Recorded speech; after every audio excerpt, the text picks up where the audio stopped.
heute in englischer Sprache. It's written in English language. Is there anybody who does not understand English? Gibt es irgendjemanden, der nicht Englisch versteht, der eine deutsche Übersetzung haben möchte? Alle verstehen. Everybody understands English? Okay. So there will be translation over there. If you please come, then we will translate for you. Wir werden für dich übersetzen. Okay. So, nach der Klasse, after class, everybody can offer a gila to our deities, Radha Madan Mohan, or let's say the picture of Radha Madan Mohan, because the deities are in restoration. And afterwards, there will be the Prasadam feast. So, okay, then let's start with the lecture. Noch eine Frage, die ich jedes Mal stelle. One question. Every time I forget, but I remember. Is there anybody first time visitor in Golokdam Sunday feast? There will be a present for you. One? Congratulations. Okay, gibt es noch jemanden, der allererste Mal beim Sonntagsfest ist hier in Golokdam? Okay, you will get a present. Deutsch oder Englisch? German?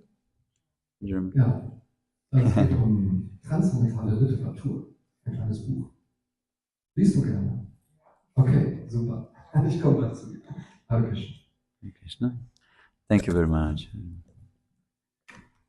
So, I remember once I was sitting with my father, and in one moment he said, there must be somewhere some knowledge, very hidden, secret knowledge. When you see it and read, you have nothing more to know. I remember I was very small, and when he said this, I was, wow, imagine this. You hear something, and you go so deep and go so, actually, and deep and vast around, that it satisfies all our needs. We become absolutely fulfilled and absolutely happy. So, and then after some time, I came in contact with this wonderful literature, like our friend announced that there will be a present for our guest. Welcome. So this is a very priceless thing. We are all on the journey. We can see this in our lives. We can see around in a journey from ignorance to knowledge. We have different journeys in our lives. But actually, if you really look back, we can see that all our journeys, all our experiences in our lives, they was guiding us somewhere to come to some specific conclusions, to come to some specific understanding, to understand better relationships, to become more kind, to try to exchange our expectations with gratitude. Somehow we always was getting bitter and sour when we could have any kind of expectation. It's very hard to live life when we have expectations, isn't it? Who have this experience? Yeah. So it's a beautiful journey to transform our expectations to gratitude. It's a universal thing and saves us all possible tortures and all possible, problems which we could have in life. One very famous poet and writer, George Bernard Shaw. You heard about George Bernard Shaw? He said, I have had many troubles in my life, most of which never happened. Huh? You ever heard this? It's a very interesting statement. I have had many troubles in my life, most of which never happened. Most of the time in our lives we have troubles in our head. We create them in our reality around us, and then we fight them. But actually there was no trouble in the beginning. Like Vedic scriptures, they described how sometimes when we can walk on the road, we could see a rope, and we think it is a snake, and there's a trouble. Wow. So many troubles over the rope, over actually our imagination. But how to deal with this?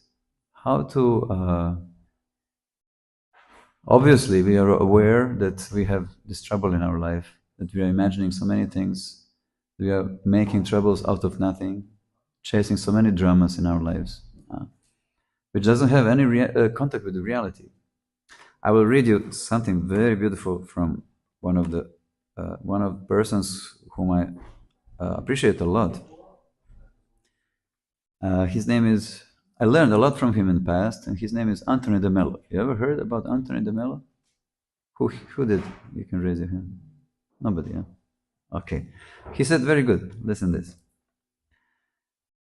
No one has ever hurt you in the whole of your life.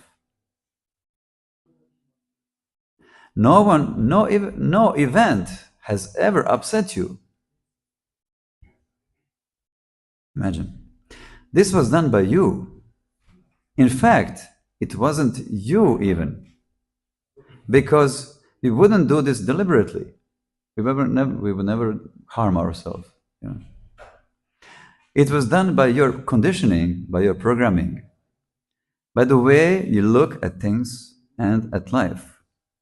That is what needs to be changed. We always speak about some change in our lives. And this is a true change. If we can feel this inside of us, this is a true change. So he said, that is what needs to be changed.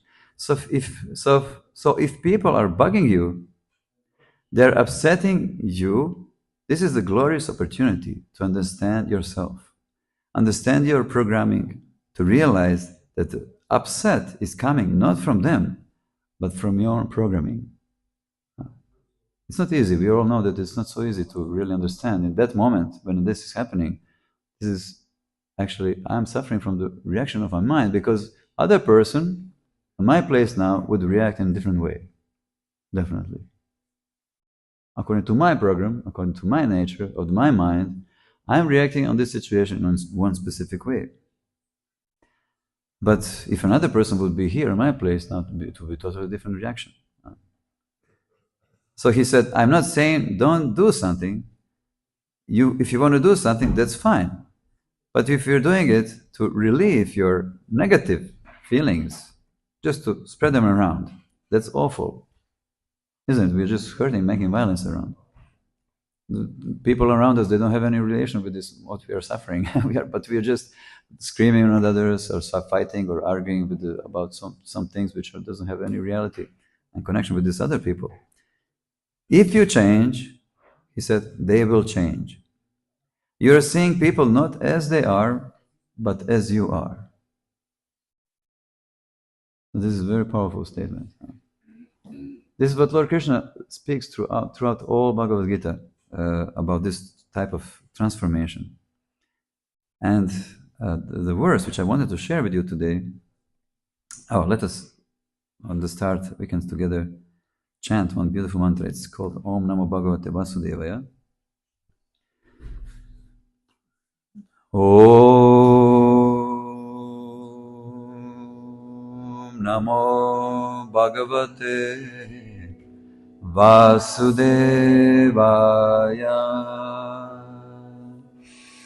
Take a deep breath in.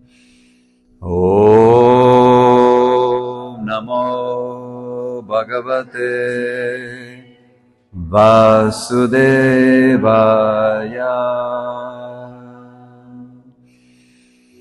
Om Namo Bhagavate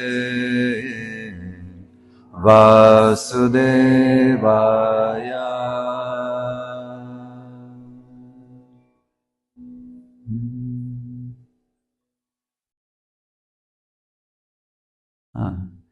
Srila Prabhupada, the spiritual master which we can see here, his presence is very much alive. And he said, when we chant this mantra, Om Namo Bhagavate Vasudevaya, we have an opportunity to come to original state of consciousness. the Srila Prabhupada describes how when the material world is created, I mean, this is what Lord Krishna describes. He said, Lord Krishna said, when the material nature was created, the first what was manifested in the Mahatattva or global material energy was Vasudeva consciousness. Consciousness. This is not consciousness of the soul. Consciousness of the soul can never be touched. It's never changed. Consciousness which we use here, called Chitta, which is manifested in this world, can be influenced, can be touched by the three modes of material nature, by the influence of the world. And he describes that when consciousness, it's like when it's pure, it's like water on the source. You can see through it, you can taste it, and it's very fresh, very nice, very refreshing. So similarly, our consciousness, when it's on the beginning, when it's in its original state, we can see everything as it is, without coloring. But as water is flowing from the source, passing through different substances, it comes in contact with different substances, becomes contaminated and blurry and muddy. So it's not possible to drink it. You cannot see through it. It's just some mass, So similarly, when our consciousness, the consciousness which we use here, it's coming in contact throughout our days, throughout our lives. But like we said, we mentioned the programming which we have inside. We will mention our habits which we are creating every day, the concepts which we have about life, about others, about ourselves. They're all like the substances which are polluting the water when water is flowing from the source. On the beginning, the water is pure, but as water is flowing, coming in contact, like we said, with different substances, it's like when we are coming in contact with our unconscious concepts, our visions about the world, how we think the world is. It's beautiful. Lord Krishna said directly, every nature of every living being is beautiful. It's irreplaceable. It's amazingly beautiful. But he said, like once I was in my town, I was walking and chanting Mahamantra. And I met one person. I saw one person and I thought inside, wow, everyone is so beautiful. Somehow it was this inspiration inside. People are so beautiful, Everyone is so beautiful, and the trees, and the wonderful sun we have, and the air, and the what else? Earth, grass, so beautiful, so many beautiful things, especially personalities around us. And when I thought about this person, and I watched him, he was practicing, and I was glad that someone is practicing. He's working something on himself. He's expanding himself. And I watched him, and he watched me. What are you looking, Like, what's your business here? Don't watch me. Why are you watching me? But a little bit, he became a little bit upset and angry, and I was okay. And then I was thinking, and then after that day, I read how Krishna said to Uddhava. He was describing to Uddhava many answers to Uddhava's questions, and when Uddhava asked Krishna, "What is the greatest beauty?" What do you think? What Lord Krishna said, what is the greatest beauty? I saw this person, he was beautiful like everyone. But what was ugly? What was ugly there? What is ugly when someone meets us and we are not in the mood? What is ugly there? What's happening that we become ugly, uncomfortable? To the world, to our partners, to wife, to husband, to children, to parents, Okay, I will short the story. Lord Krishna said, if someone wants to say, please say, what do you think? Like, Definitely it's one part of it, it's element of, Lord Krishna said, the true beauty is detachment. Detachment. Yeah. So when we are detached, when we go a little bit inside deeply, and we put on the side our concepts, or let's say we are not getting rid of them, we just, conscious of them. We are conscious of the concepts which we could have about the world. And therefore, automatically we become detached from them. We're not using them. They're just one of concepts in the world, like everyone here has some concept. If I will push my concept, it will become ugly. But if I will share my concept, it will become beautiful. So Lord Krishna said, the greatest beauty is detachment. So when we separate a little bit ourselves from our concepts and feel a little detachment inside, we become beautiful. Anybody can speak with us about anything in any time. Someone wakes you up in the 3 in the morning or shakes you, hey, can you please talk with me? And they, yes. Without any disturbance. We can feel disturbance in the mind and the body, but we learned, we saw the beauty. If I put disturbance on the side and I communicate with the other person, it's the greatest beauty. I discovered the miracle. But if I hold and embrace my attachment, my concept, the beauty disappears. So Lord Krishna said in this verse, it's a verse from Bhagavad Gita, the 2nd chapter, verse 66. If you want, you can study it after. Lord Krishna said, Nasti buddhir ayuktasya, Nacha ayuktasya bhavana, Nacha bhavyataha shantir, Ashantasya kuta sukham. Okay, so Lord Krishna describes here,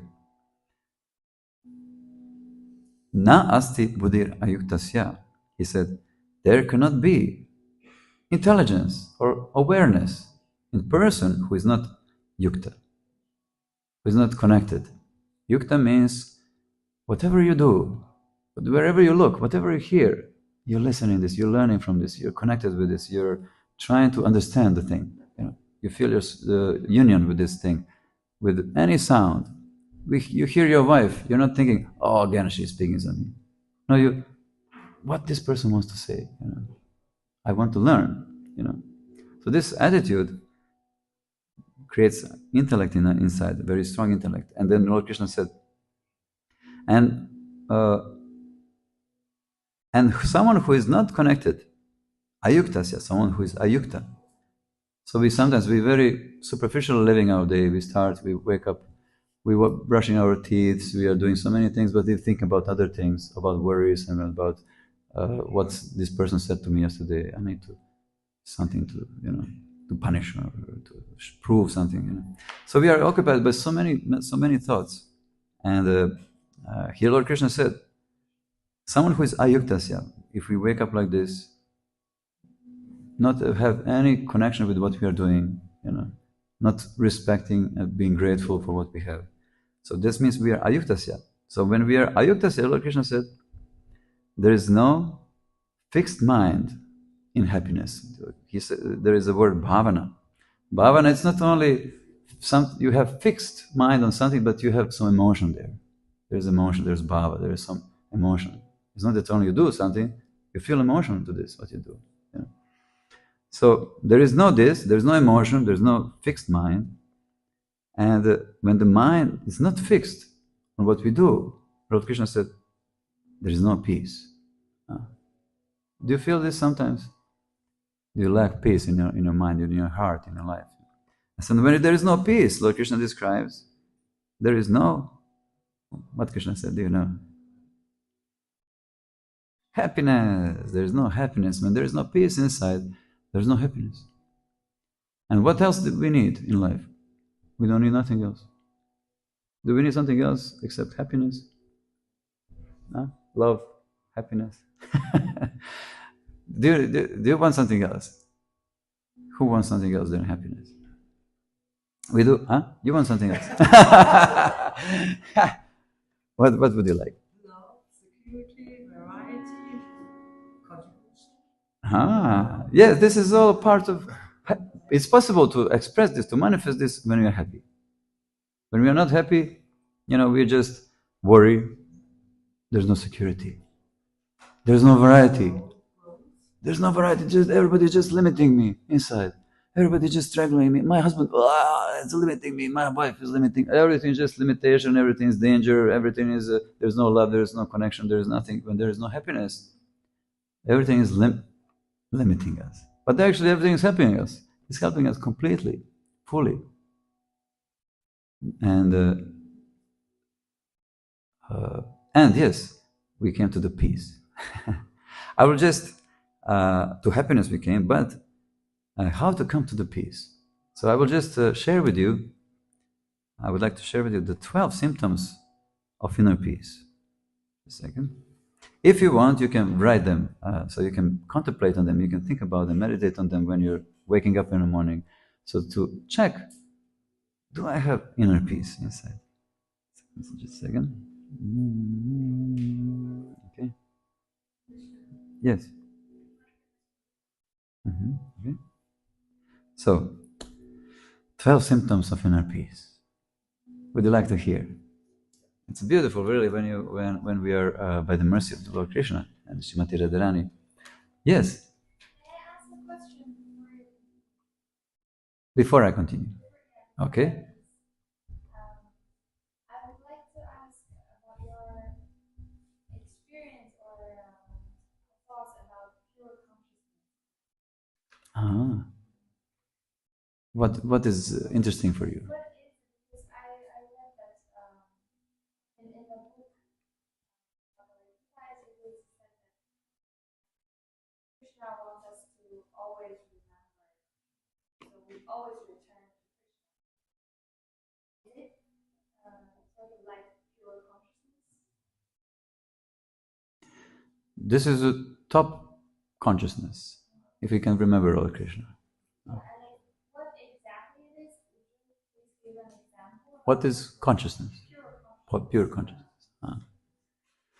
Well, I can try to give one example which came to me. It's when you sleep, then you have some dream.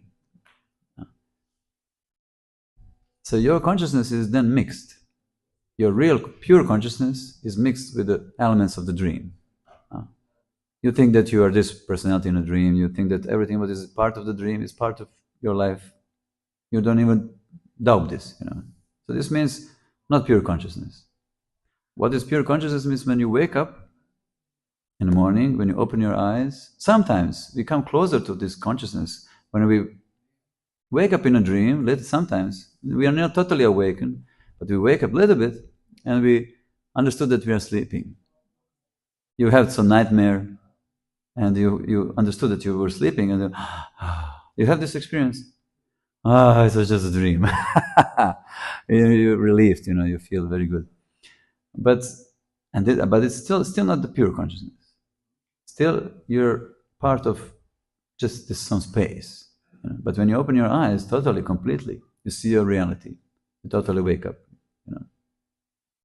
So similarly, also when we living this life here now, we are in this life. I'm this what you see in front of yourself. In the next life, maybe I will be something else. But who is this I? Who's changing all these forms? Who is changing all these roles? It's not for throwing there. This nature is beautiful. Like one spiritual master, he said, if you have good bicycle and you get Mercedes, the best, or I don't know, some good car. It's in Germany, so Mercedes is in German and Volkswagen. So you get very good car, you will never throw your bicycle because you will need it, for sure. So similarly, when you attain your pure consciousness, you don't throw away the body, the world, because you'll probably need very nicely to use it, to collaborate, to help, to give, So when we wake up from the dream completely, when you open your eyes, we can describe this as a pure consciousness.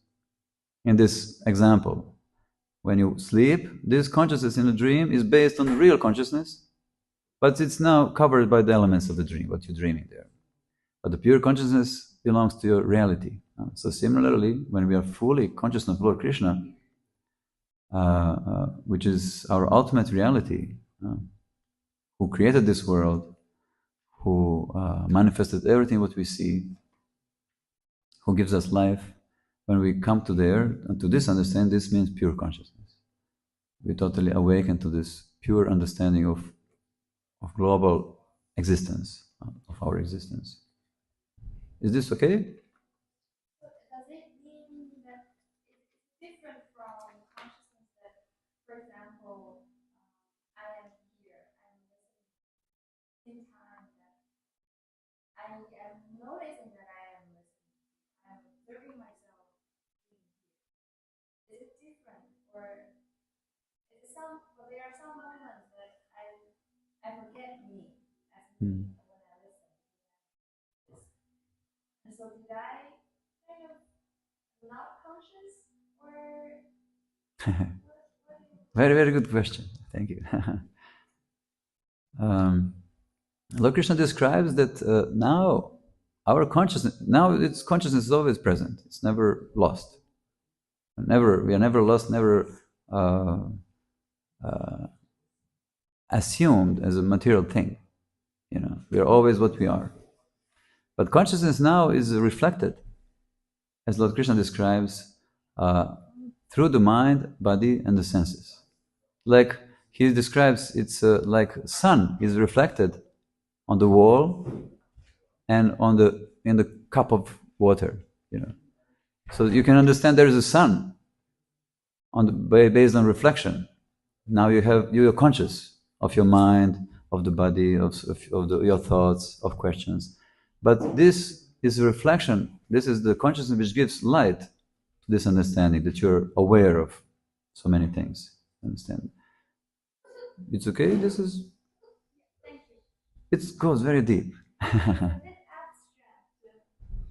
when using words? Yeah. But I understand the reflection. Yes. It's like all filtered. Yes. It's like you can't really see them. It's so obvious.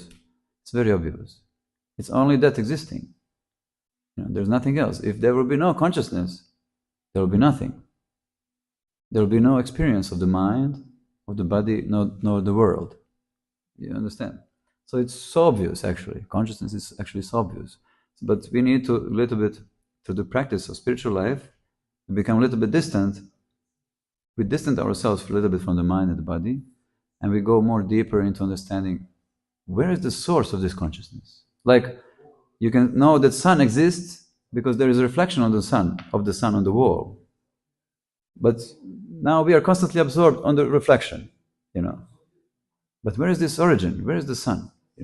So similarly, you now see you're conscious of the mind, of the body, because it's a reflection. It's reflected on the mind and the body. But where is this source? From where this coming is consciousness? From where this consciousness is coming?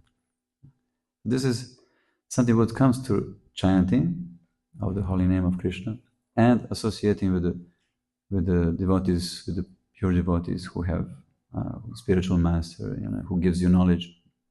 Sometimes spiritual master appears like some simple people around, sometimes like a dog. It can appear through the different people, through the animals, through insects, through anything, and give you some experience, give you some insights. Like we experience this many times in our lives. In the dreams, when we meet someone, we get some experience, some inspiration.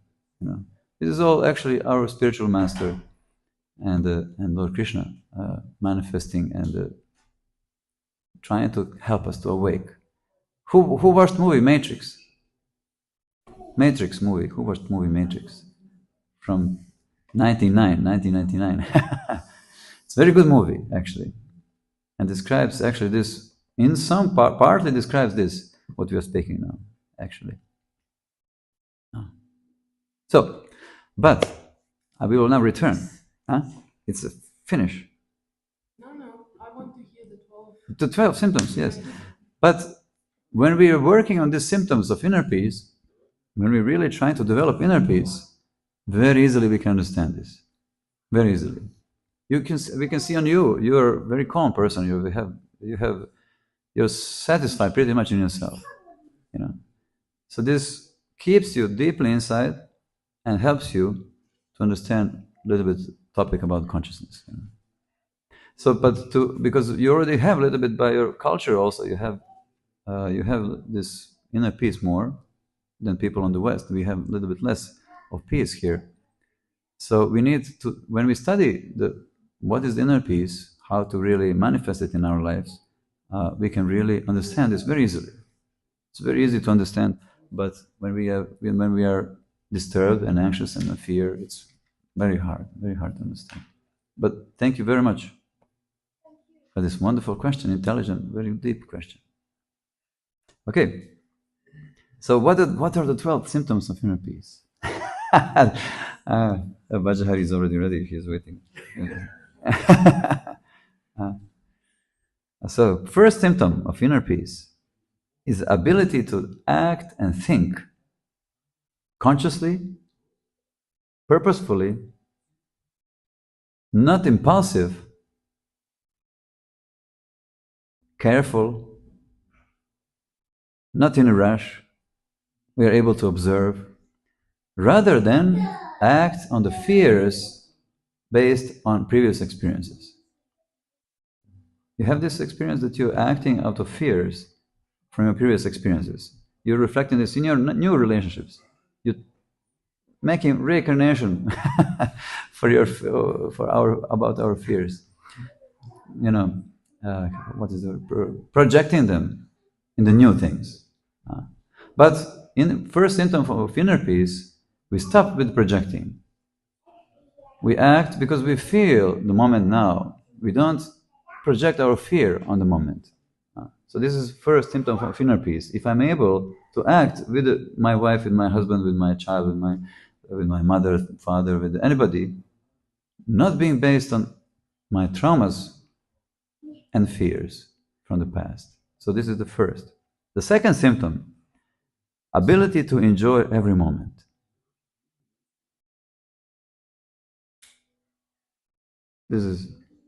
We all heard this, enjoy the moment. But this is really attainable when we have inner peace. It's very easy to enjoy every moment. You feel it. There's not, they say you unite your thoughts, your emotion, and your action. So your thoughts, you think about one thing, you feel the same thing, and you act about the same thing. It's not that you're thinking about one thing, feeling another thing, and acting third thing.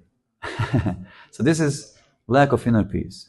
So don't judge yourself. Whenever you're lacking this, whenever you feel disturbance or fear or anything inside, don't judge yourself. Try to think, this is lack of inner peace. How can I bring back inner peace? So the second was ability to enjoy every moment. The third, lack of interest in judging others. Do you sometimes judge others? Never. We can be positive about someone, but we are judging if we are making a mistake. We think, if I'm positive, I'm not judging. But sometimes we are having positive thoughts about someone, but we are just actually trying to make ourselves very special in the eyes of other person. We're trying to glorify the person, to say something beautiful because I want that this person loves me. It's not about the other person. This is also lack of inner peace. If we have inner peace, we really see others. We don't want to satisfy our need or anything unconsciously inside with the other person. So this is also something that Lord Krishna wants also.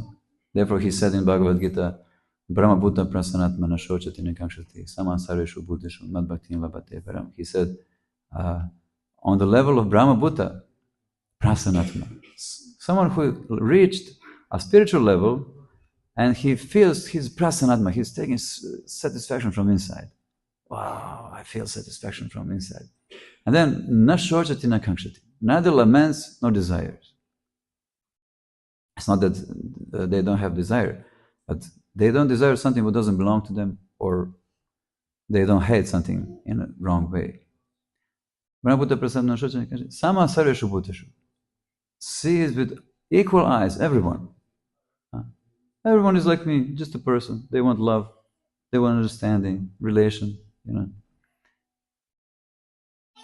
Madbhaktim labhate param, Lord Krishna said. Then at that moment, one can really understand what is bhakti, what is devotion. While we are attached to some motives, why we are with someone. You want to marry someone because someone is rich, or someone is, I don't know, beautiful, he has beautiful eyes or something, you know. This is motive. You will never see this person. We will never see this person. There must be pure motive inside. So, when we have inner peace, we lack interest in judging others. So whenever you're judging others, instead of developing so many philosophies about this, you can just remember, oh, I'm lacking inner peace. Number 4, lack of interest in judging ourselves. Do we sometimes judge ourselves? Who is judging ourselves? Yourself. I'm judging also. So when we have inner peace, there is no judging. There's learning. There's challenges. But no judging. Number 5, lack of interest in conflicts. Do you ever have some conflicts in your life? Never. No, we don't have conflicts.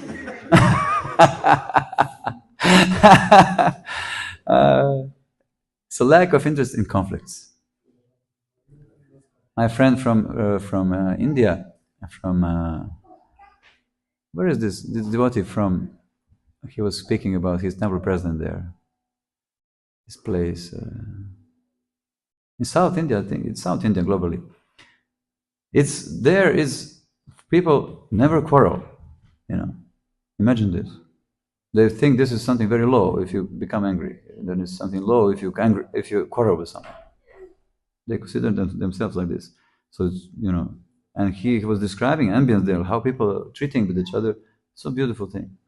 Of course, a quarrel can sometimes, and arguing can, if we have not so thick ego, so big ego, after the quarrel, we can understand, oh, I made a mistake in this, and this, and this, and that, and that. So quarrel can help us to understand what we can change, what I did wrong. Maybe this word was not on the place. Maybe I had good intentions, but I made a quarrel. This means that it's not that I am correct, another person is wrong. It's always at least half-half, 50-50. It's never that some person is more wrong than other. It's always 50-50. And then we have number 6, lack of interest in interpretation of the actions of others. Do we sometimes interpret the actions of others, of the world, of everything, what is happening, in mind, inside? We interpret it in our way. We are thinking, why I'm not advancing in spiritual life? Why I'm not coming, more closer to Lord Krishna? Because we didn't get rid of the tendency to interpret in our own way the actions of others, of the mind, of the world. We don't listen really to Krishna, what he's saying. Krishna is a genius, Krishna is a lover, Krishna is a beautiful personality. Imagine, I heard scientists, these quantum physicists, they're saying, we see that we are watching this world, we are studying the world, and it's so beautiful. How it's possible that someone, if there is a God, he must be a very beautiful person.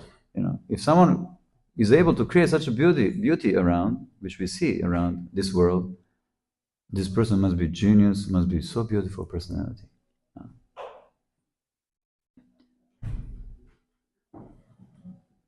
Number 7, lack of tendency to worry. This is also a symptom of inner peace. Do we worry sometimes? No. We all worry sometimes, definitely. It's very good to remember this when we worry and when we are experiencing all these different symptoms here, which are described. To remember that I'm lacking inner peace. And what to do? Lord Krishna said, simple thing, just breathe. Sit straight and breathe deeply. Just few times you breathe and disturbance disappears.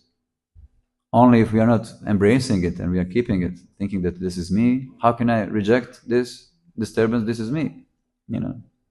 Therefore, we are not rejecting disturbances sometimes and the bad emotions because this is me.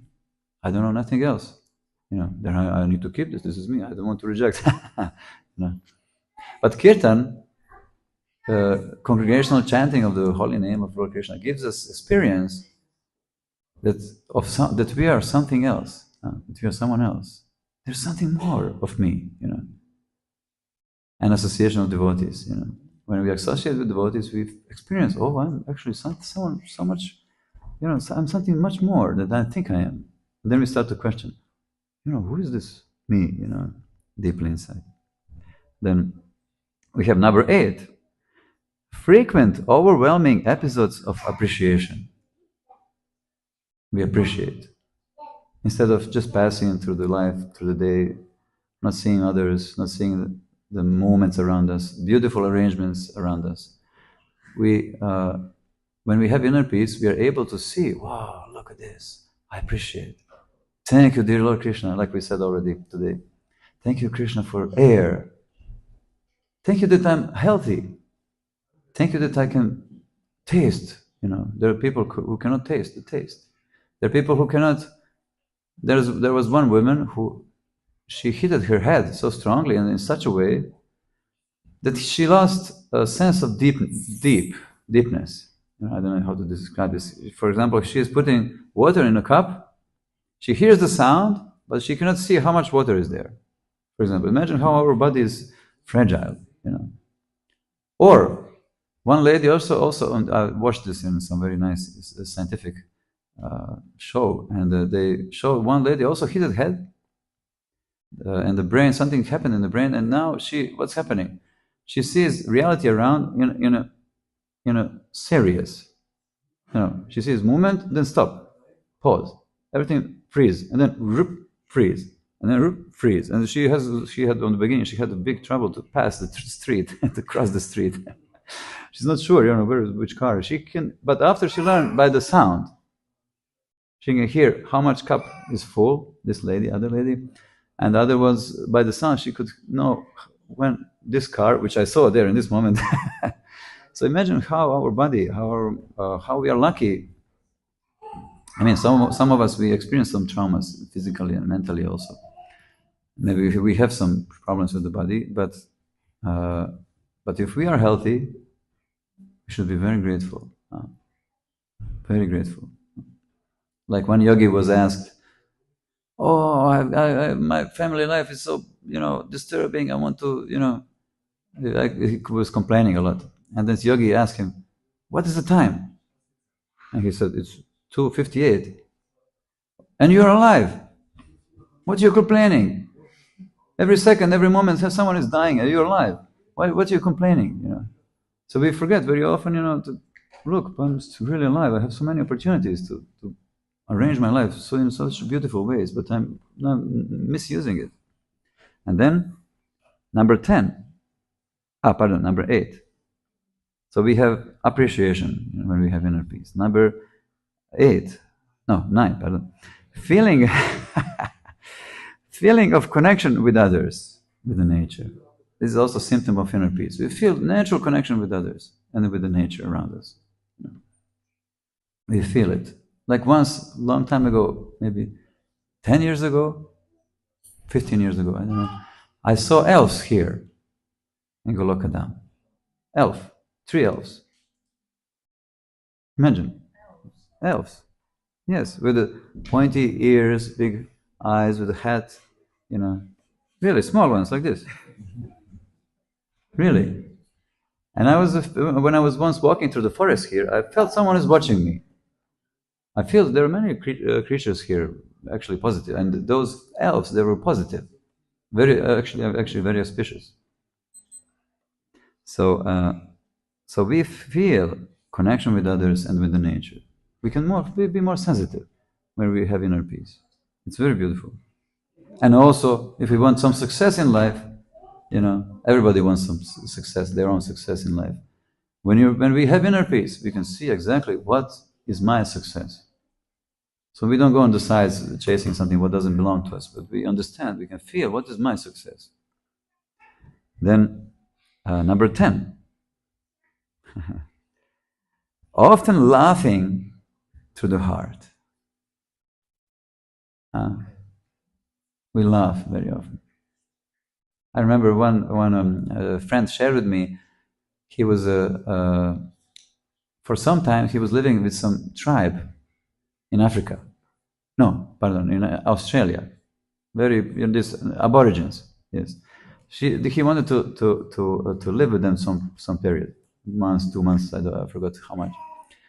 And then what is happening there? With someone wakes up in the middle of the night, had some funny dream, and he starts to laugh like crazy, and everybody wakes up. Almost half village, they laugh. He told them the dream. They was all laughing, and they just continue to sleep. No problems. I'll be here complain. Oh, why you woke me up? Oh no, I cannot sleep. I have problems. But they're so much relaxed, that they can wake up in the middle of the night, laugh like crazy, and then just continue to sleep. And also he noticed that they never correct each other. They're just patient, very tolerant, and always showing with example. If they want to show tell someone to do something. So we feel connection with others. And laughing through the heart, number 10. Yes. Laughing through the heart. I remember once I was laughing, it was very scary, actually. We started to laugh at 9 at the evening and stopped at 2 in the morning. You know this crazy laugh?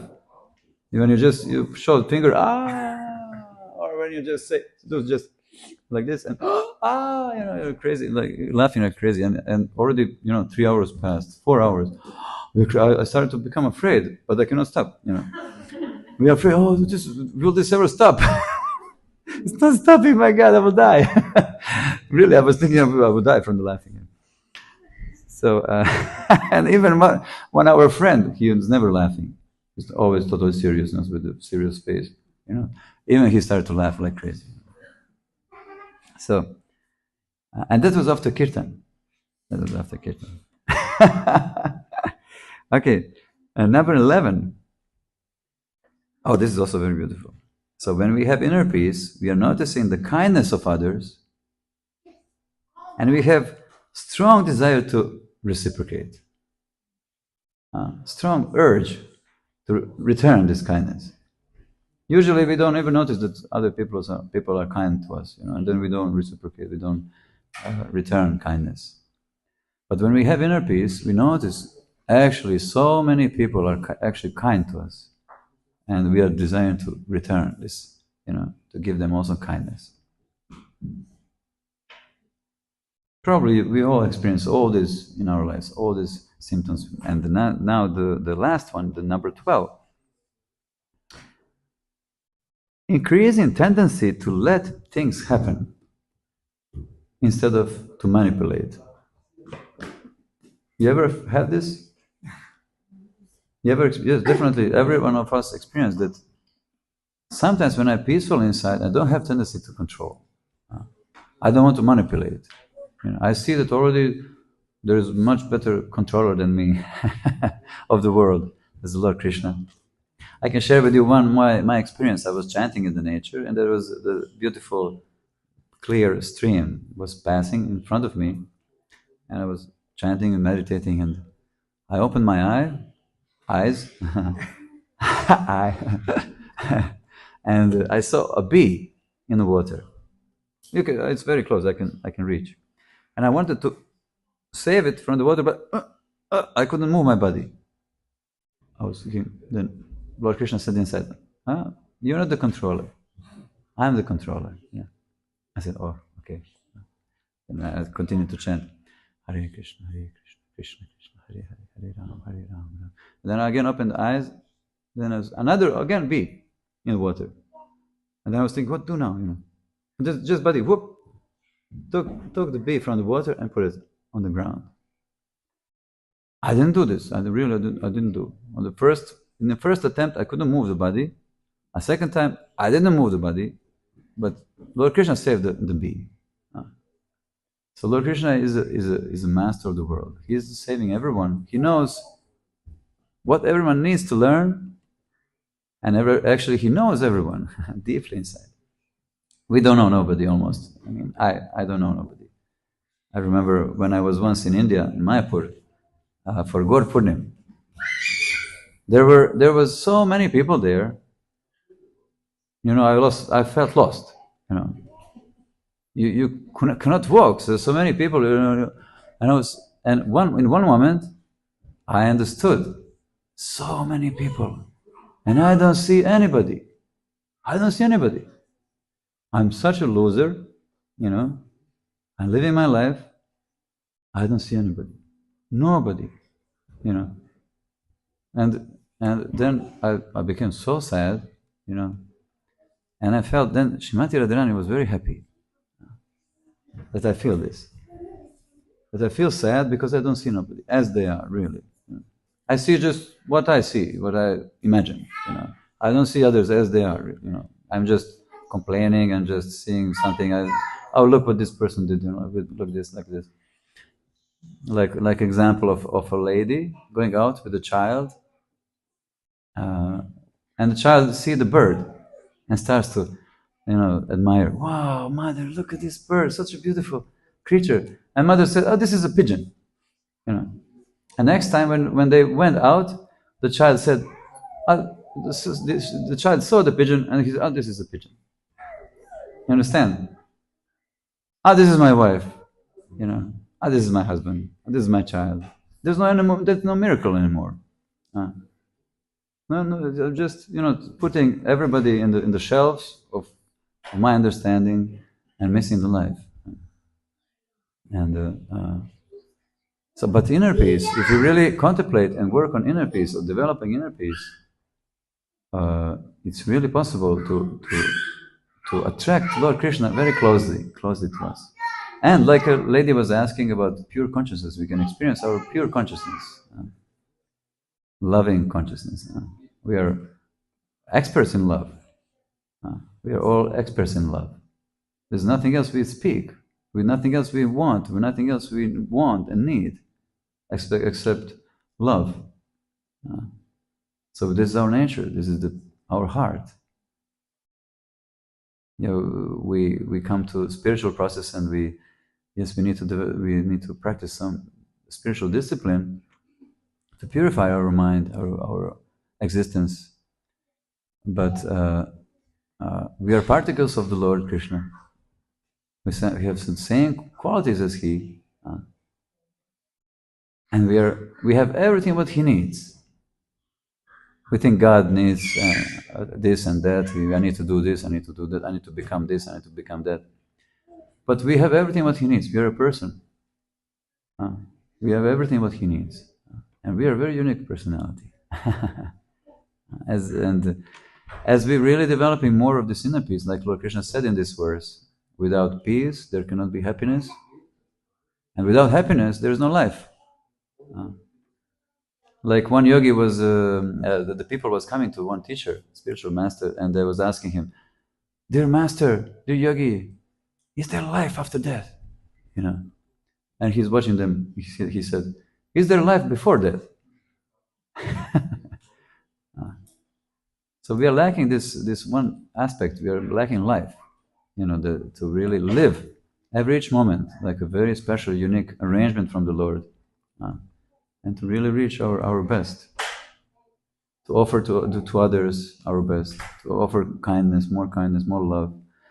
We want all peace and love in the world, but we are creating war all the time, isn't it? If we are attached to our concept, we are creating war. Small, little bit, but we are creating war. But we are complaining, there is these people awful, they're making wars, and But if I'm attached to my concept, I'm making war wherever I go. If I'm not letting that Krishna is the master, the supreme God, He's the only one who knows the truth. Then, like Lord Krishna said in Bhagavad Gita, Bhoktaram yaga tapasam, sarva loka maheshwaram, suhridam sarvabhutanam, gyatva mam shanti richati.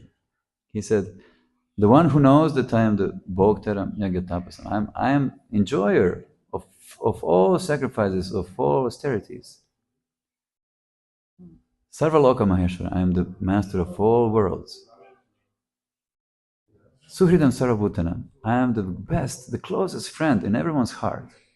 And someone who knows this, he said, Gyatva Mam, someone who knows me like this, Shantim Risha, that he attains true peace. But if you think, I know, and one, sorry, I will finish with this. Sorry if I'm speaking too much today, but once I was also meditating, chanting in the nature, and it was so beautiful. Beautiful nature, beautiful sun, and it was not too hot, not too cold, perfect. Very beautiful. And then so many problems appeared in my mind. Lust, envy, greed, everything possible. My God. No, I was traveling here. It's so beautiful day. And now all this heaviness on my mind. What to do now? Everything destroyed. and I was trying to cut some problem. And then 10 more problems from this grow. No, whatever I do, I have just more problems, And then I stopped finally. I was chanting, oh Lord Krishna, what to do? How to solve my problems? And Lord Krishna said, just don't think that you know anything. You think you know your problems. You think you know what is happening with your problems. I said, yes, I think I'm trying to solve a problem like this, but it's not how you're supposed to solve this problem, because this problem represents something else. So you think you know. So how you can achieve peace? Just come back to yourself, go into state, I don't know nothing. Please help me, dear Lord Krishna. And immediately, total peace. And just to get rid of this thought, which we are cultivating nicely, totally, every day. I know what is happening. I know what kind of person this is. I know what is this, what is that. And every day we are doing this regularly. So therefore we are so good in, like one person said, we are learning helplessness every day. We are practicing learned helplessness. Every day, regularly. We are practicing to be helpless. And that's also from one side, this can be good, to feel yourself helpless sometimes. But not helpless in a way that we are hurting the world, and hurting our lives, so to become more beautiful. So thank you very much. Hopefully these symptoms of inner peace, they were relative to your life. I got it a long time ago, maybe 20 years ago. I don't remember. It was from some devotee. He was giving a lecture,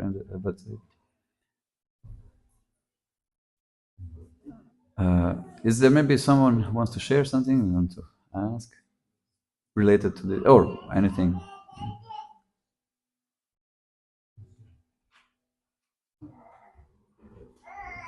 You don't need to ask now, nothing. But look, it is proved scientifically, if you're just listening something and we live our life, it goes into our memory very shortly, and it goes even in half of day, even more quickly, it goes from our memory. If we listen something and we write these things, it goes deeper into our memory and stays for longer.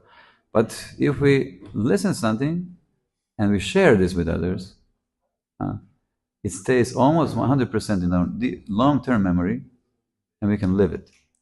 It's very beautiful. Whenever you have opportunity with your family, with your husband, with your wife, discover new dimensions of your partners, of your children, of your close ones. Share with them wisdom. Especially the words of Lord Krishna. They're so magical. Lord Krishna is so magical, and you will see it how everything transforms. So in such a beautiful way. Because all of us, we are sitting in the middle of the miracle. In the middle of the miracle. And we are missing it.